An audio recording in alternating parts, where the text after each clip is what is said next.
Hi, this month we have a special guest for Deer Droppings, and I'd like to introduce to you the patriarch of our family business. This is my Oma, Irene Thaler, and I remember growing up, she was always in the factory, and she did almost every element of embroidery. One thing that she did, which was a little specialized, was mending. When we were producing emblems, if there was ever anything missing on the emblems, if there was any lettering missing or any details missing on the designs, my Oma would mend, and she would mend the emblems with this hand machine. Now, this machine is a real antique, and I'm talking about the machine, Oma. Yeah, it's must be about 100 years old. When we started 47 years ago, it was already in the place, so we took it over. This is the hardest thing I ever had to learn in my life. So this machine is the original machine, and this is the one thing that we kept. You wouldn't give up this machine. No, Yeah. And I guess my grandmother, and we only have a couple of samples here because a lot of them have gone to Germany and other places, but my grandmother used to do a lot of hand embroidery in her spare time. So you can see that a lot of this was done on the machine, and she would manually do all of the flowers and all of the petals. And here you can see we have wildlife where we did some birds. my masterpiece. And they are beautiful. Now the weight of threads you use, there was 2 weights of threads, wasn't there? Yeah, 100 and 150. Usually you do a better job with 100, with a finer thread. So the finer thread And you get this more morning detail. I tried this part here with what you're using on your machines. It's even finer, and it's sitting nicer, it's smoother. So I guess embroidery's changed a little bit. A lot. Over the years. I think a lot, yeah. So don't you wish you were still in it? No, I don't want to have anything to do with computers. I had to bribe her to do this for us, so this is a special treat. Okay, my Oma is going to actually do some of this hand embroidery, and you're going to see some of it done on the machine.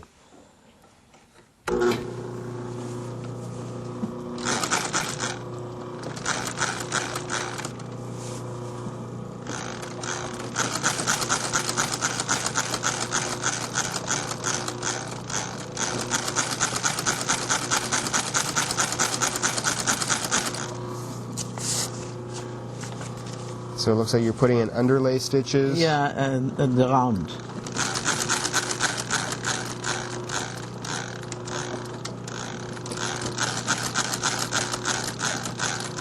Now how do you control how wide the stitches are?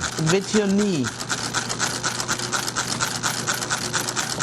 So there's a lever underneath where you push with your knee? Underneath, yeah. The further you go with your knee, the wider is the stitch. And the speed you Control do with the with foot your pedal? pedal, yeah.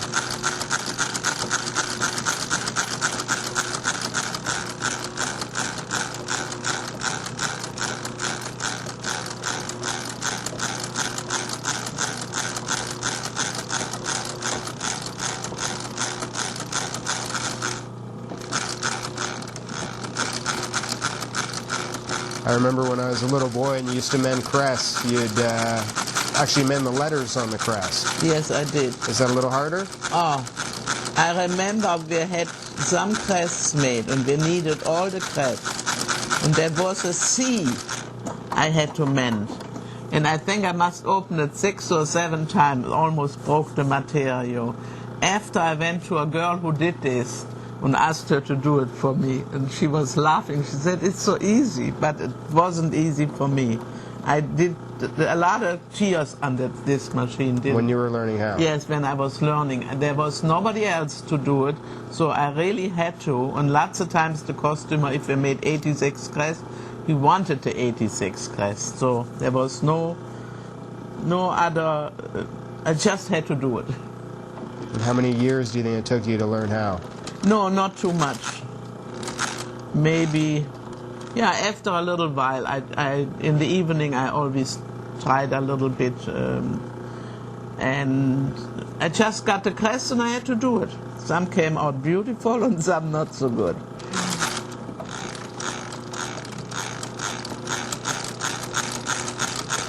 Did you ever sew through your finger? Oh yeah. And I had a tetanus shot because of that. They couldn't find all the pieces. Und thanks God I had that tetanus shot in that summer. I went to Jamaica and was bitten by a scorpion. So thanks God for that sewing So through my needle. embroidery saved your life. Somehow, yeah. Well, they say you're not a real embroiderer until you sew through your finger at least Yeah, once. that's right. Yeah, I had all kind of pieces. Yeah. Yeah, because you have to go very close to the material with this. And I teach a lot of other girls to do this. And some learned it and some never got the hang of it.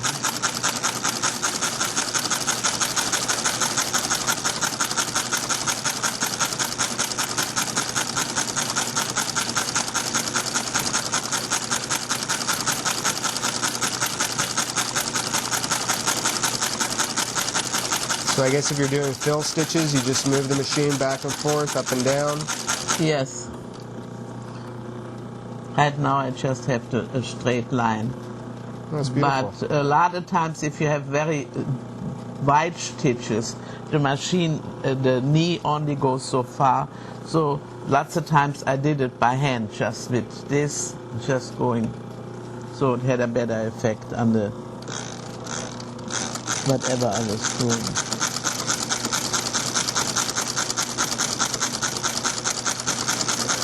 Okay, so you're going to make the little white flowers now? Yeah. You on it again? Yeah?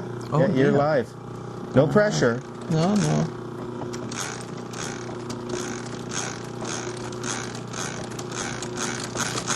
You didn't know we'd make you a movie star, did we? No, I had no idea. I never wanted to be a movie star.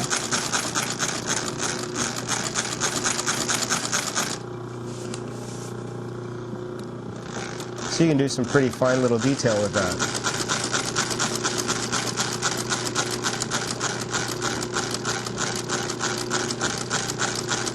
Everything is done right now with my knee.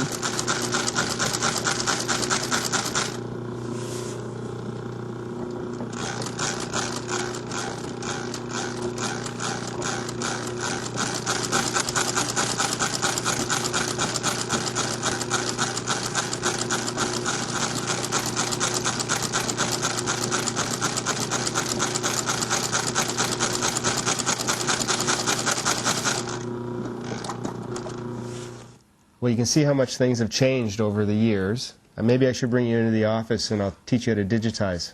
No, I never wanted to do that.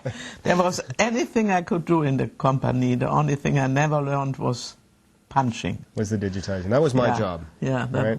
yeah. And John, when he was 3 years old, he was sitting with us on the table and helping us. I remember all these ladies around this blue-eyed, blonde, little, beautiful boy. And then he wanted to help. And then I guess he made more mess than anything else, but it was still lots Well, of you fun. got to start somewhere. Thank you very much, Oma. Okay, welcome.